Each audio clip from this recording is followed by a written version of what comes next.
From the magnificent Midwest, it's the Suzanne Venker Show, where men and women are equal in value but wildly different by nature. Join us here every week as we challenge the culture's hugely flawed narratives about men, women, sex, and love. From coast to coast and from around the world, thank you for joining us. So, welcome back, everyone. Today on our Love and Money series, which I actually haven't done in a while, I have with me attorney Bernadette Barbee from Houston, Texas, who specializes in providing legal services legal services related to child custody, right? Asset division and mediation. I'm going to start over. Say that whole thing over. Okay. Boom. Ready? You can say family law. Just that? Specializes in family law. Yeah. Even better. Specializes in family law. Okay, starting over. Sorry, Kelsey. Hey, everyone. Welcome back. So today on our Love and Money series, which I haven't actually done in a while, I have with me attorney Bernadette Barbee from Houston, Texas, who specializes in family law, which is a pretty broad spectrum. And I have a feeling I'm going to have her back for some other topics as well. But today we are going to talk about financial infidelity in marriage and why the best thing you can do for your marriage, believe it or not, is to fight about money, which probably sounds super odd, but it won't by the time you're finished listening to this. So we're going to start there. Let's welcome to the show, Bernadette. Hello, Bernadette. Hello, Suzanne. Thank you so much for having me. I've enjoyed your podcast and your YouTube, and I am just excited to talk to you today. Me too. Super excited. It's really fun for me too, as you know, because I don't have a lot of guests on anymore. So it's always much more fun, actually, when I do. So to begin this conversation, just for clarification purposes, let's start with defining financial infidelity, because for a lot of people, that's definitely a new term for them. It's a new term, and I think it's a phrase that's having a moment. You're hearing a lot about it on social media, and really it describes a behavior or a set of behaviors where you're being unfaithful to your spouse or partner in relation to money and finances. And that unfaithfulness can take the form of an overt act, or it could take the form of an omission. And it's a spectrum of behaviors, just like adultery. The traditional idea of infidelity is a spectrum of behaviors, and different people have different views on, is this adultery or is this not adultery? Is, looking at pornography adultery, or is it, just an emotional affair? Total spectrum. Mm-hmm. Financial infidelity is a spectrum too. Everything from hiding money from your spouse, secret credit card accounts, or just simply not telling your spouse or talking about finances. It runs a whole spectrum. And you, of course, are on the receiving end of this long after all this has been going on, presumably for years, because you're getting the couples when they're getting divorced, right? And I was going to compare it to what I'm seeing, because I'm on the front end where I'm working with couples as it's happening, right? And trying to weed through that with them. I don't often use the term financial infidelity, but maybe I should. And what I'm seeing is definitely commensurate with what you're seeing when you finally are dealing with the divorce situation. Well, what you see on a lot of the headlines is financial infidelity, the number 2 cause of divorce, behind number 1, which would be adultery. And I don't know if that statistic is 100% correct, but I do know that when you have the behaviors that are under the umbrella of what people think of financial infidelity, you have a marriage that is breaking down. And it isn't just, and I'm sure we'll talk about this more, it's not just simply the behavior that would be viewed as inappropriate. It's what's really going on in the relationship that is causing that inappropriate financial behavior. And that's what's wrong. And With those little things add up till people come into my office, and it's at that point it's over. yeah. Uh, um, it's I think for people, it's I don't know. This is really interesting because it is so similar to an actual affair, physical affair with someone else, insofar as it's never about the affair. So when people say, "Oh, he cheated on you," or "Oh, she cheated on you," oh, that's the reason why you got divorced. Of course, that's ridiculous. That's just the end. That's a symptom of what's really going on.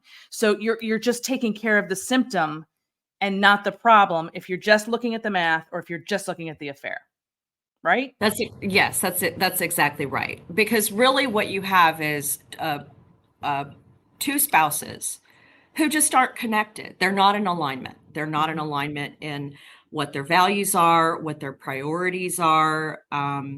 You see, just feelings of betrayal because they're not in alignment. Mm-hmm. And so that's totally all about the relationship. And when you look at what financial infidelity is, these behaviors that are so bad, like I said, it is all about a betraying behavior. It's about the feeling that you and the person that you're married to aren't working together. You Mm-hmm. guys are at opposite Mm-hmm. purposes. You could take the example of a husband who is working really hard, trying to save money, and then the wife is going off and just racking up the credit Spending it cards, all, right? and then you get arguments about it, Mm-hmm. Spending more and than he can make. I mean, spending more. imagine trying to build something, which is what men in particular are notorious for. They want to build, they want to protect, provide, build, save. They're much more focused typically on saving for the future, not always, but very often. So if a woman is spending more than he can make, then it's like digging, what do you call that?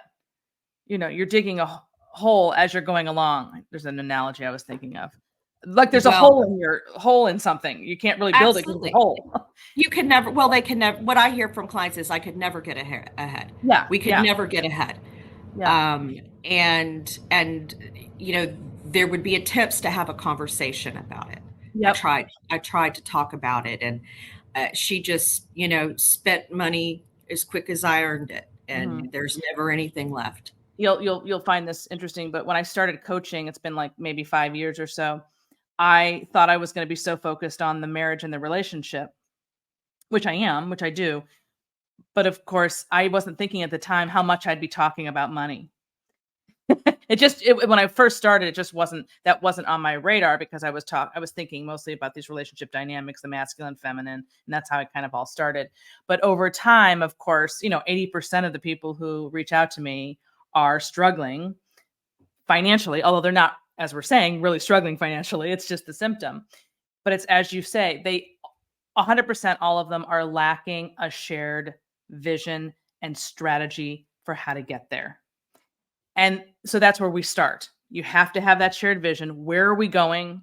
What's the goal? Are we just living day to day, not thinking, or do we have a long-term goal? And then how are we going to get there, which goes to the budget. So I end up working with people in their budgets and then agreeing on the budget. And this all takes a lot of time, of course. And then following through on the budget that you've created. And when that's in place, when you have that vision and you have that plan, a budget's just really a plan, and you agree to it and you have trust, and we're going to come back to this at the end about what financial fidelity actually is. But that's kind of what I'm getting at. You can trust that you'll move forward. And when that's broken down and there's no shared vision, no budget, blah, blah, blah, then that's where you go haywire. And like you said, it's a symptom. That means you don't have a shared vision and shared values and shared priorities in your whole marriage. Right. It's Exactly. just not what you're going to do with this month's paycheck. Exactly. It's what are we doing with our marriage and our family and our lives, and who are we and what are we about? Exactly. So this is so interesting. I wasn't thinking about this before I had you on, that I'm like in the business of sort of saving marriages, if you will, and you're getting them at the tail end. And I'm wondering how that looks when they come to you, when you're seeing all this. I mean, what is there to say at point? Is there? Well, divorce attorneys strangely have we have a lot of anecdotal evidence of stuff. We're Mhm. not necessarily sociologists or therapists who go through and do a lot of surveys of people. But what we see is everyday heartbreak, Mhm. failed marriages, and those of us who care about our clients, we want to understand what happened. Yeah. How did you end up coming here? What's going on? Talk to me about what happened. And then when a client comes into my office, I want to set those priorities, values, and goals for their life after divorce. Mm. And because otherwise, They'll just do it again. what are It'll we just be right. doing? The divorce Yeah. is going to be just as chaotic as and unproductive as the marriage was. So we set those goals in our first client meeting, and if and we work through it until we have a map out for what we're doing. And in that process, how are we going to achieve your goals for your life after divorce? We talk about what were your goals when you got married? What were your priorities? What did you think were the priorities of your spouse? And that's where I, over the years of doing this, see where there's a breakdown, where the people are not in alignment. And yes, it's often manifesting in financial disputes or adultery, but it's still the disease in the marriage is the same. You're not in alignment and you don't have shared priorities and values. And a lot of times people, you'll have one spouse who's listening to friends, or they're getting influenced by social media, they're trying to keep up with the Joneses. Mhm. All of these outliers, Tangential things. tangential things, or people who they don't necessarily want what's best for you, and yet the spouse is listening to them, that they Oh, yeah, think yeah, this yeah. is. Yeah, I hear that a lot. Yes. Oh my And gosh. that Sorry, go ahead. Yeah, and that just breaks it all down. And so they come into my office, and yes, it may start out with, I don't know what's wrong with him. He treats me as the enemy. Mhm. I can't even talk to him. It isn't just women who are off engaging in this sort of behavior. It's men too. Sure. And oftentimes it started the day they got married. The day they got married, they had those separate bank accounts. Oh, I They know. I had wanna come back. Well, we can talk about that now if you want, because that's a you let me um, know. But it let's starts come back to early, that. it builds in it, and Yeah, I have such strong feelings about that. I talk about it and deal with it all the time. I really wanna talk about that. But first, I want to well, for one thing, we haven't used the word trust yet, but of course, that's really what we're talking about is a massive breakdown in trust. And when you have money problems, not money fights, because this podcast today is all about why you should have fights, and we're going to get into that. Not fights, but when you have discussions. discussions. Well, yeah, discussions. But if you lack trust, then that's where the problem. It's not the fighting about it. That's actually you should. But let's make this actually a little clear. Ironically, in this past weekend, I asked you about this and you saw it too. There was an article in the Wall Street Journal called What We Fight About When We Fight About Money. Right. Wow, that's great timing for today. And it outlined what we're saying, that financial disagreements obviously they're about deeper issues. They're not about the math. So it said that. We know that. But the researchers isolated some recurring patterns in money conflicts. And they found that when partners disagree about mundane expenses like grocery bills and shop receipts, they tend to have better relationships, which gets into why I'm saying you should fight. But fights about fair contributions to household finances, meaning who's bringing what to the table financially, and perceived financial irresponsibility are particularly harmful. So when you get into the trust issues, it's not about the bills that have to get paid. Nobody fights over those, right? It's these bigger issues of this idea of who brings what to the marriage, which is a huge thing in modern relationships and marriages today. People talk about contribution. You probably hear this a lot. This wasn't Well, even used 30 years ago. well, you see it a lot in the divorce space, because you'll have, someone coming in and saying, this person never contributed anything to the marriage. And, well, how are you defining contribution? There's lots of ways that you can contribute. And, you can contribute by bringing in a paycheck. You can contribute by caring for the family and supporting the family from home. But you can also undermine that by engaging in behaviors that undermine the efforts of the other person. So, that's where the infidelity, the breakdown of the trust, and this goes back to what you were saying. What they're fighting about is feelings of having their priorities betrayed. Mm-hmm. The trust has been broken. Marriage, unlike any other relationship, obviously has legal significance. It's considered a special relationship where two people owe each other heightened duties. And because of those duties, you give your spouse special confidences, you put your trust in them, you put your faith in them, and they do the same thing with you. And so when one of the spouses is off engaging in this behavior that, hey, that's not what we agreed to. Mm-hmm.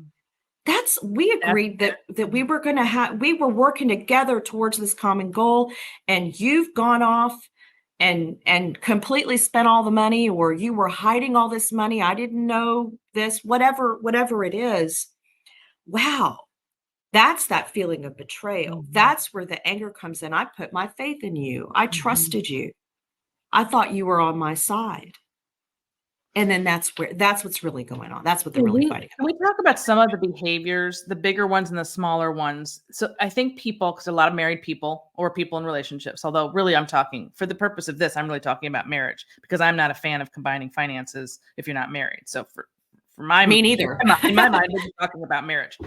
But there's like the really big obvious things, like if you gamble, for example, if you gamble the savings away, that's like this big giant thing. You can, I'm sure you probably have a lot to say about that. And then there's like hiding packages, which is usually a female thing. And I hear that a lot. So let's talk about the differences between those and just any other behaviors that you're referring to. Well, yes, the first thing people are going to think of with financial infidelity is secret debt.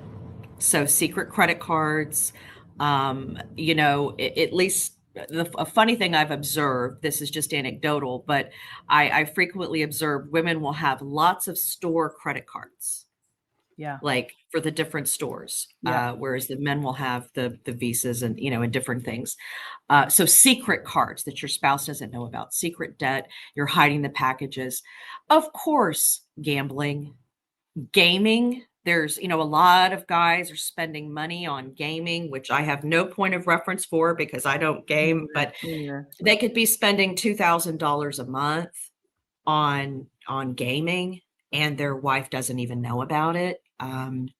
You have property purchased and it's put in your name and you don't put it in your spouse's name, or the spouse doesn't even know you've bought it. I don't even understand how that works, because my husband and I have property together. I don't get how you would do that if you're married. How do you do that? Well, it depends on where you got the money, and you see it a lot when you have a closely held business. These sorts of behaviors are a little bit harder when you have two spouses who are W-2 employees. When you have a closely held business, there's a lot of stuff that can go on. I'm not saying it doesn't in all cases. If you're self-employed, you mean, and it's not a business expense, but you're calling it that in your brain or whatever. Well, or just you don't really know what the money is coming in and out. And then sometimes there are one form of kind of dropping the ball in your marriage is you'll have spouses who are just don't pay any attention to the money. I don't handle it. My spouse handles it. I have no idea what's going on. And when you have that, sure, you can go off and buy a property and the spouse doesn't know about it. Definitely that. I don't know about anything. Listened this morning to a I Will Teach You to Be Rich podcast on that very thing, completely clueless, and he racked up $500,000 worth of debt. So that's it can definitely happen. And then, that I don't know if you want to touch upon it now, but the behavior of separate accounts, if now is a good time to talk about that, because, I'm seeing it more and more as I do millennial divorces, and some of the younger people come in and they've never combined their finances ever. They engage in this cohabitation roommate situation with their spouse. And you hear, well, I don't want her looking at everything I spend my money on. I don't want her to see what I'm doing, and he's not going to tell me what to do with my money. This is my money and I earned it. And it's all about control. It's all about not wanting to be controlled. But what that does is you're starting off your marriage, or you're engaged in your marriage in an adversarial situation where this you've already decided from the jump that you're not going to be rowing the boat together. You're going to be, in parallel. And that means you started your marriage without the trust. 100%. I mean, I feel so strongly about, we're getting to the nugget of what it will also not surprise you to hear that almost 100% of the people who reach out to me begin with separate accounts, but by the time they're done with me, that's not a thing. There's no way they can, because I can't work with them if they're doing that. Isn't that interesting? That's what I mean by saying I didn't start out thinking I was going to get into the money thing, but it's everything. And so I end up doing that, and you kind of have to go that route, or there's nothing I can do for you because I can't help you stay together if you're on separate planes, living separate lives. That's exactly right. And being a divorce attorney, I do have to put in, somewhat of a caveat. There are some circumstances where, if you're inheriting money, or if this is something you had before you were married, or it's, in those circumstances, there may be some very good reasons to separate some funds. But what we're talking about in general is marital money. Money that you're making while you're married. Why are you separating that? I don't get it. So they will argue that, and this is good because this is going to the point we're trying to make today.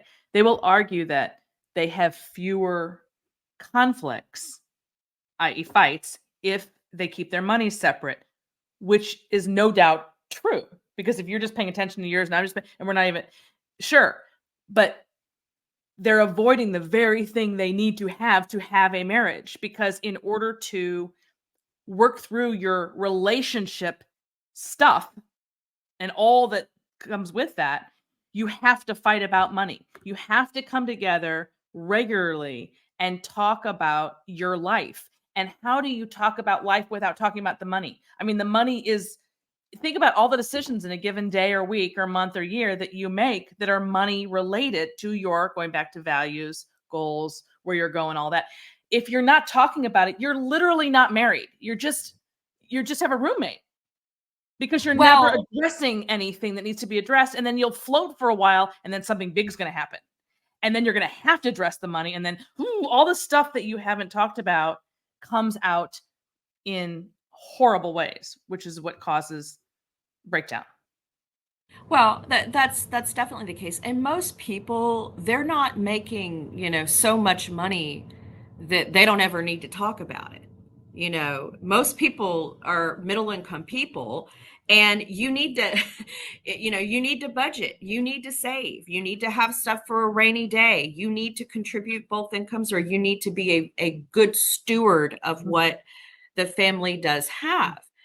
And sure, maybe there are some people who have so many millions that it doesn't matter, but most of us, I would argue that the more you have, the more you need to budget. See, I think that's a thing that young people think, that, budgeting is for people who don't have enough money or don't have a lot. And I would never stop budgeting, no matter what's in our bank account.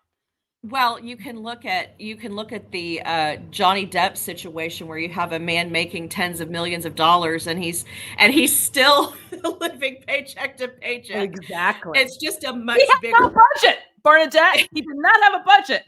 He doesn't have a budget. I don't know how much he spends on wine, but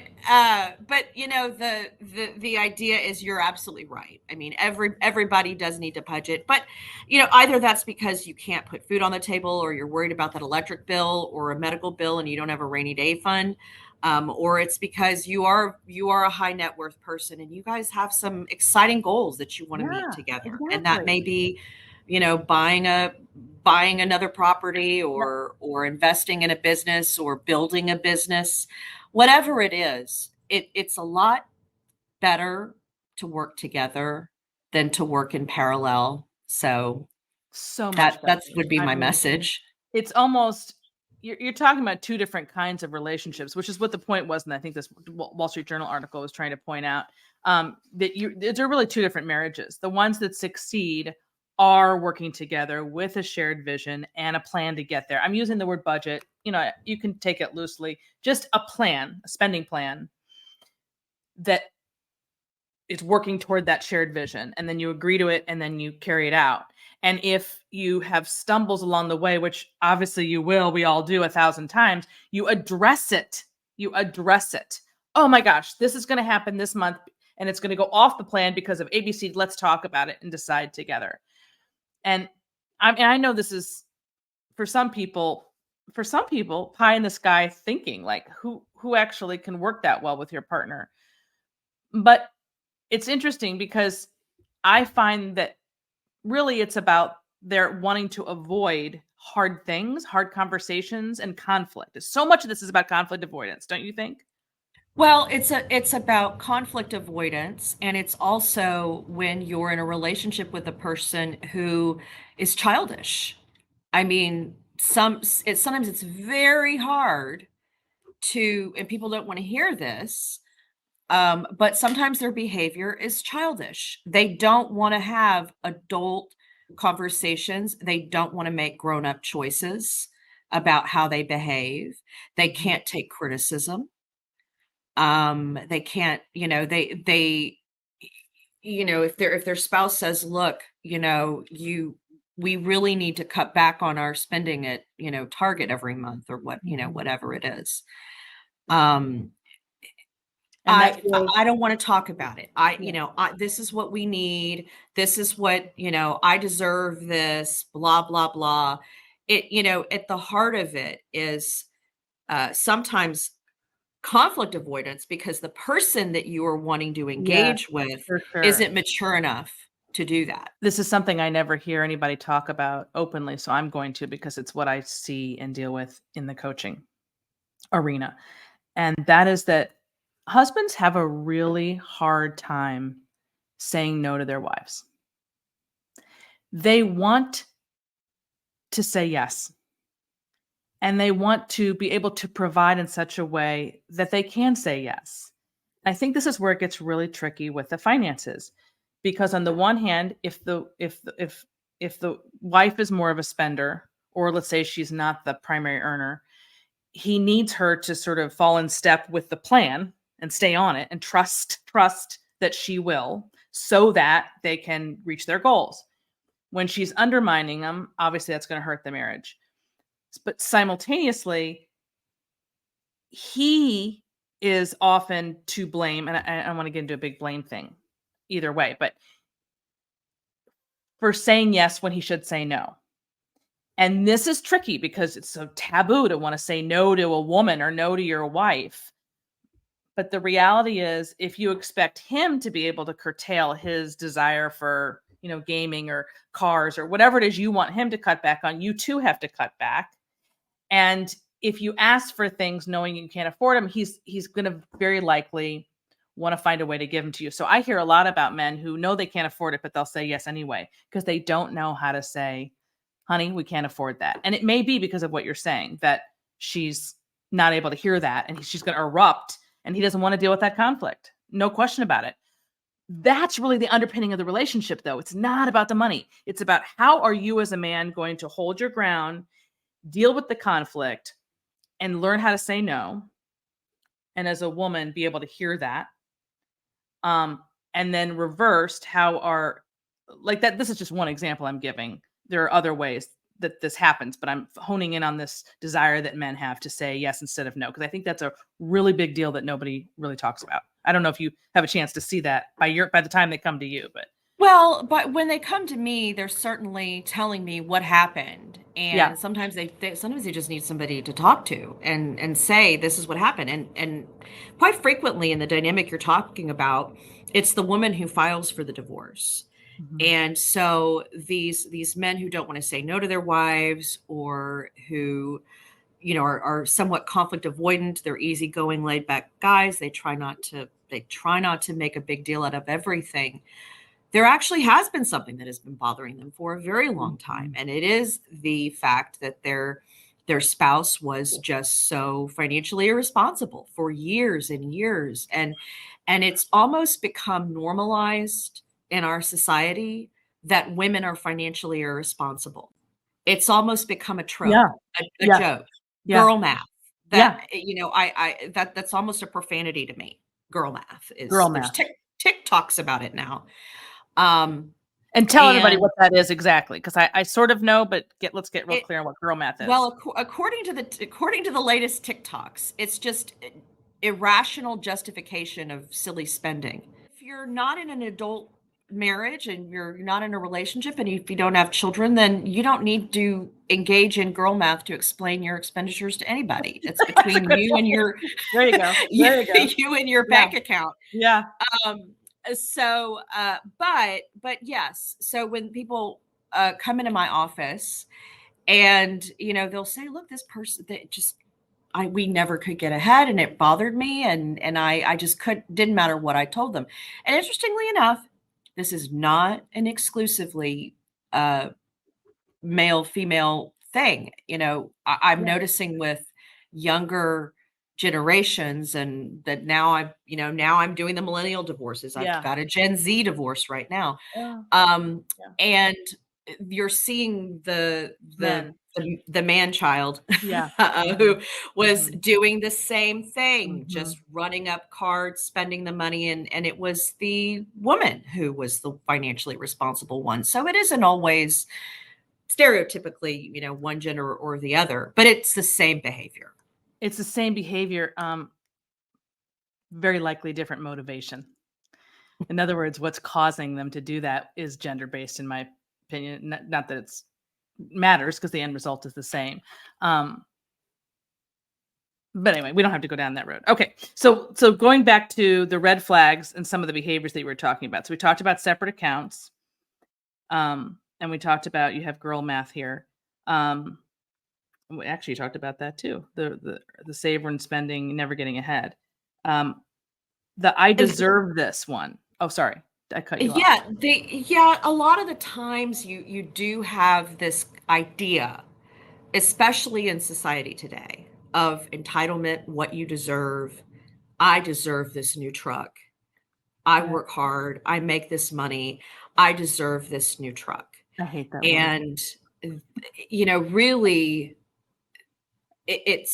that's a symbol of a problem within the relationship. You're not working so hard because you're going to get a new truck. You're working so hard because you're building a family, you're building a life. And so when the rhetoric is the motivation, then the motivation, it goes back to that motivation. Or, I've just been working so hard. I deserve this girls trip, or I deserve this spa day, or it could be anything. It could be as big as a truck. It could be as small as, I go every 2 weeks and spend $200 at the salon. It could run the spectrum. It could even be expenditures related to your children.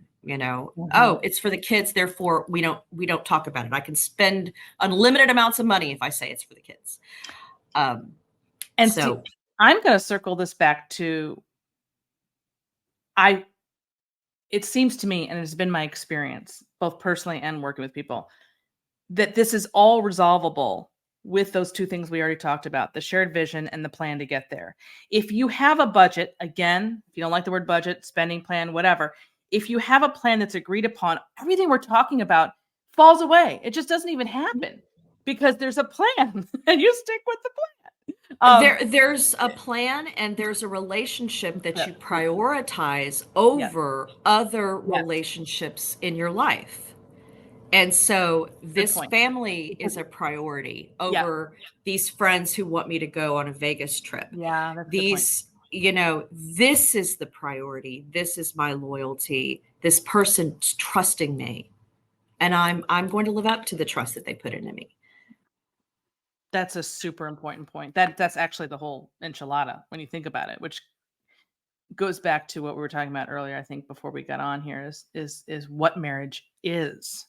what it really is. I think the modern generation really has no idea because we don't value it or talk about it as a society at all. In fact, if anything, we, say don't worry about it, get married, don't get married, shacking up is fine, all that stuff. Like there's no delineation between living with someone and marriage. There's no discussion about it. It seems to be only done or appreciated with respect to having kids, and not even then sometimes, but that's still somewhat still there. But there's no conversation about what does it really mean legally and morally to be married to somebody and all that entails. So you're right, because if you have a shared attitude about your marriage as being the most important thing and comes before everything and everybody else, including your children, right? Including your children. It is it.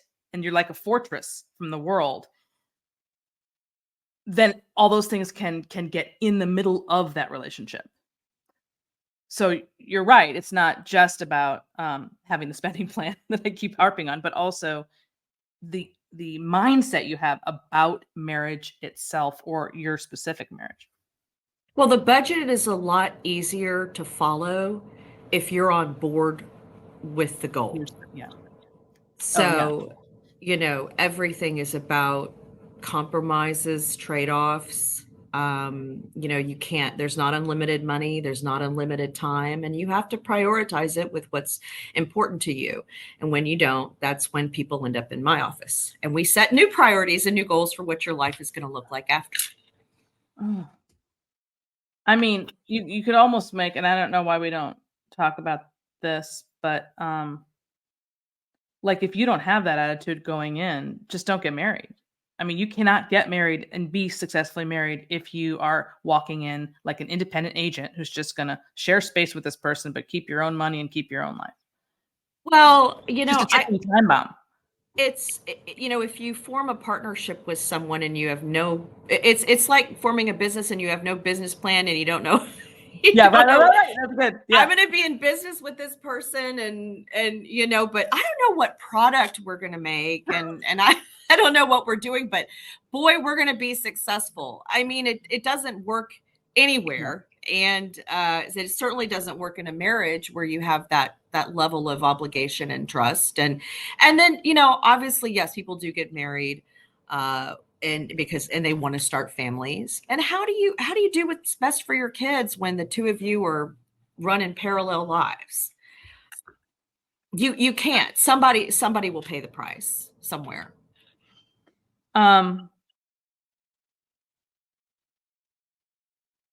Okay. So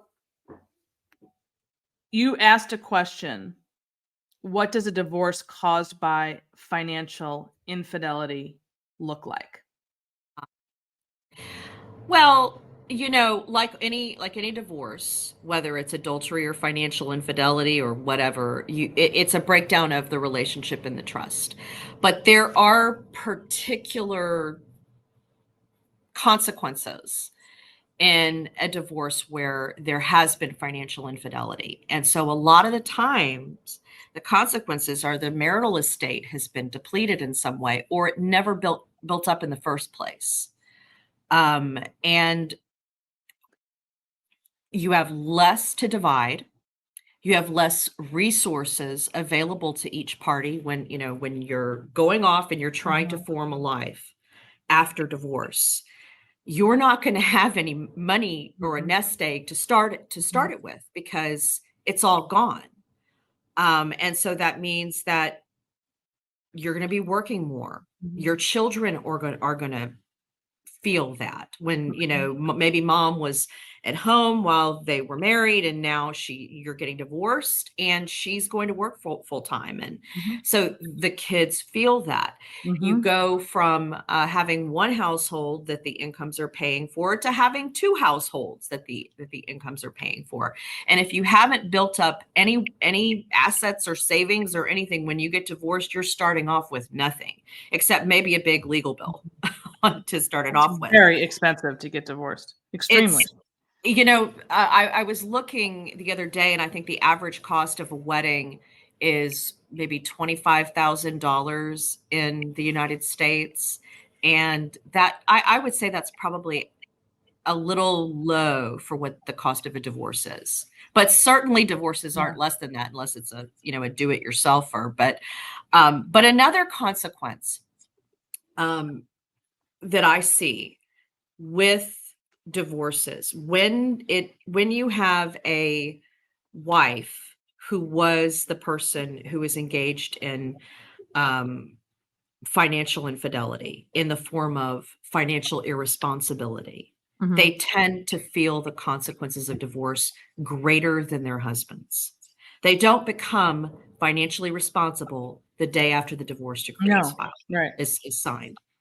They undermined the building of wealth throughout the marriage. So there was nothing built up. They're walking out. Maybe all they have is debt, or they have no assets.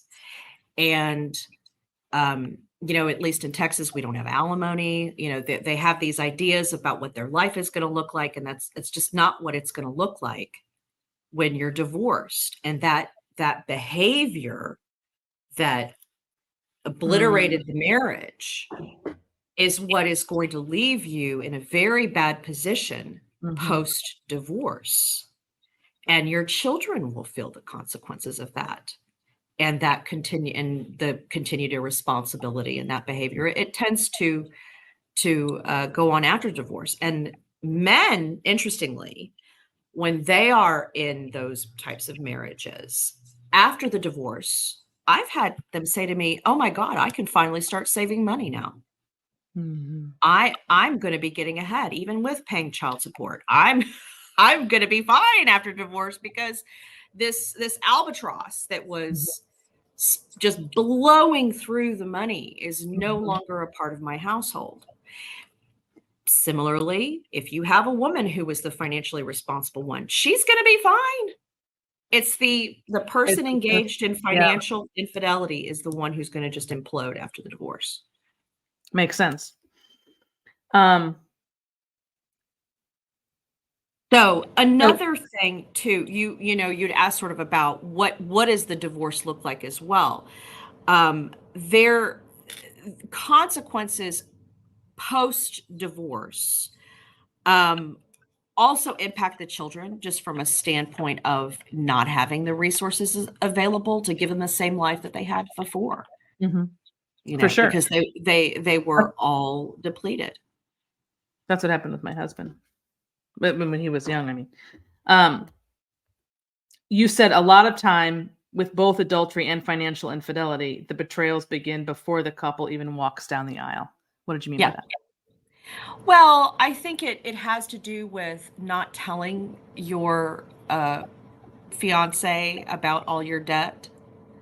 Um, those before you walk down the aisle, you've got all this debt, you have all these behaviors, you're financially irresponsible, and you hide that, and Mm, then people marry and they yeah. find out, oh my God, I found out that my wife had all this credit card debt, or my husband, had a $600,000 student Mhm. loan.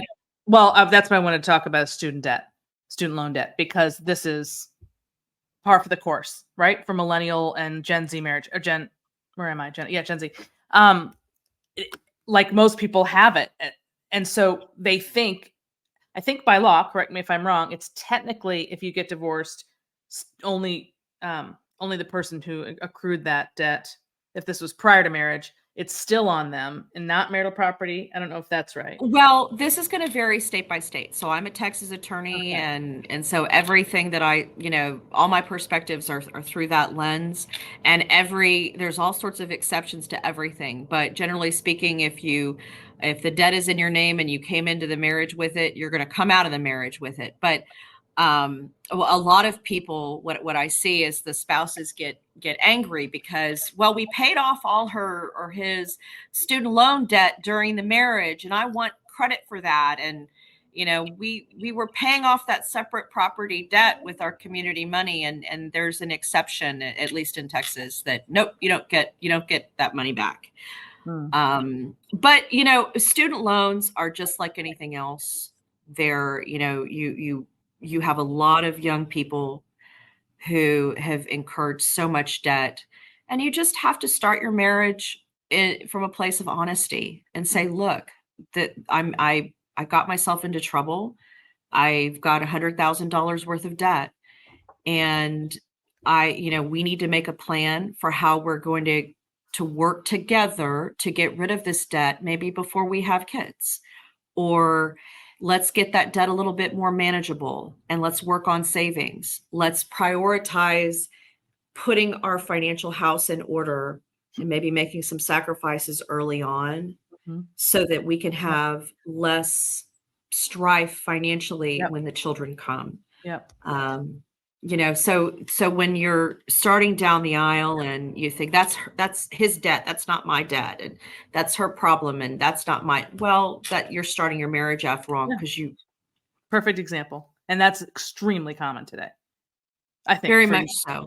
I mean, and I don't know how many people they have whispering in their ear, hey, like the parents should say this. Look, you're going to get married. She's coming in with this debt. He's almost like an arranged marriage. Just put it all out on the table. If you want your marriage to work, this has to be embraced by the other person, regardless of who accrued the debt. And then you tackle that debt to move forward. Otherwise, your marriage won't work. I mean, I don't even think parents who are paying for these weddings are passing that information on. Well, if you're paying a whole lot for a big wedding and you have a student loan, you've got a problem. Well, So that's true. That's that true. that might be That's true. that Good might be point. the first indication of some financial problems. But I think also that, spouses should have some grace with each other and not be too judgmental. And what leads to infidelity is shame, embarrassment.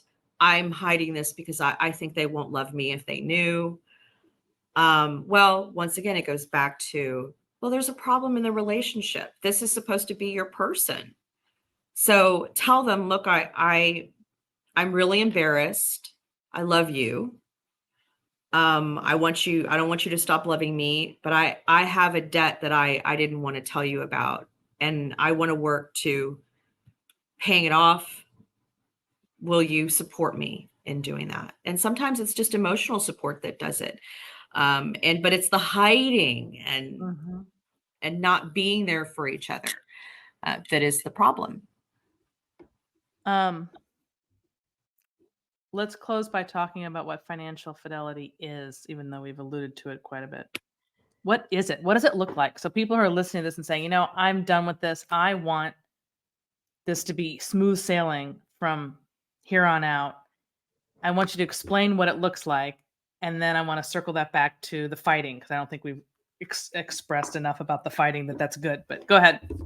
Well, I think financial fidelity is first making the decision that this is going to be a part of your relationship, that talking about money together is a part of um, your life, and that you're not going to abdicate it to the other person, and you're not going to ignore your spouse's feelings about money, that the both of you have a vote, both of Mhm. you have a say in what those objectives are, and that you're going to talk to them, and this is going to be a part of our life, not we're And going to have something guiding us. And that's where the fighting comes in. That's where the conflict comes in because that's not a one-time conversation, is it? That is No, a no. 50-year conversation. I mean, you're going to be having those conversations all the time, over and over and over and over and over again. And a lot of times, not all the time, but a lot of the times, it's going to be a fight. I'm using that term loosely, a conflict that you have to resolve. And if you're just not choosing to fight or keeping everything separate, which is the opposite of fidelity, then you're never solving anything. You're literally just walking through life and you're living this unexamined life where you're just going through the motions and living for the day. And then you're going to have a point in your marriage where it's going to blow up because big things have to be decided upon financially. And if you're not doing it along the way, it will erupt. 100%. 100%. That's exactly what happens. But the more you're honest with each other, the more you treat each other respect within those conversations, the more trust you're building. with each other. Honesty Yes. breeds trust. And so those arguments get easier Yes. the Yes. more you have them. Yes. It's not something that, you're stewing over because, man, what's he doing up there with using all of our money to buy Bitcoin? What's going on here? The more you suppress it, the harder it is when you finally confront it. And the more you talk about it, the easier it is. It's a conversation. It becomes a conversation, not an argument. It becomes we're going to tackle this objective together. We are allies in our financial plan, not enemies in our financial plan. And that's what happens over time. And that, the statistics are people who talk about money have stronger marriages. Or I'd go so far as people who fight over money regularly have stronger marriages. It may be a fight. And I keep stressing that because from what I see, that's really what keeps people from having the conversations. They just don't want to fight. It's a fight for your relationship, or it certainly can be. You're fighting for your future. But one thing that financial fidelity is not, it's not nickel and diming your spouse. It's not trying to insert your will upon them or be narcissistic and controlling and all of this stuff. No, that's not what this is suggesting. It is where two people talk about what they want, what they believe in, and what they need. And that's part of the conversation. It just happens to be, and based upon that, this is what we're going to do with our money. Exactly. Because the money is the means to this other goal that we just came up with, or what have you. Yeah. Do you think we've solved all the money problems in all the relationships now, and that everybody can just go turn this off and go live a happy life with their money? Well, we certainly can. I hope that it puts people on track to have a conversation. But sadly, what it may also mean is you realize that you find out through these conversations that this person is absolutely not on board with you. Yeah. And that's a really good point, Bernadette, because that may be half the reason that people don't want to talk about it at all. They'd rather just not face that. They don't want. Even though they're going to have to eventually, but it's kicking the can down the road. Mm-hmm. And it just picks up more and more. But there are some people who get into marriage and they're not ready to be in an adult relationship, and that's adulting is difficult for them. And this is some grown-up stuff, and it is sometimes hard for people to accept. But when you do, the rewards are really great. You have a real marriage, and that's something that is worth fighting for. 100%. Well, I think that's a great place to end it. Well, thank you so much for having me. This was a fun conversation. I enjoyed it. It was. And I'm sure I'm going to have you back because I know there's plenty of other things to talk about with respect to family law. We haven't even talked about kids yet. So I know. I know. And when you first reached out to me, it was about the daycare thing. It wasn't even about this. Yes. Yes. It's a very interesting thing. As part of my work, I do some court appointments for children and things like that. And so I want to know. It's part of my life is to learning as much as possible about what kids need. I don't have all the answers. So I appreciate you reaching out, and it was so great to meet you and have this conversation. And we will definitely have you back. Thank you so much. Awesome. Thanks, Bernadette. And that ends this hour of the Suzanne Venker Show. Don't forget to subscribe to this podcast and to leave us a review, as well as share this episode with a friend. As always, you may reach me with any questions or comments at suzanne@thesuzannevenkershow.com. And if you would like to support this podcast, which would be very much appreciated, you can do so at patreon.com/The Suzanne Venker Show. Thanks, everyone. Have a good week.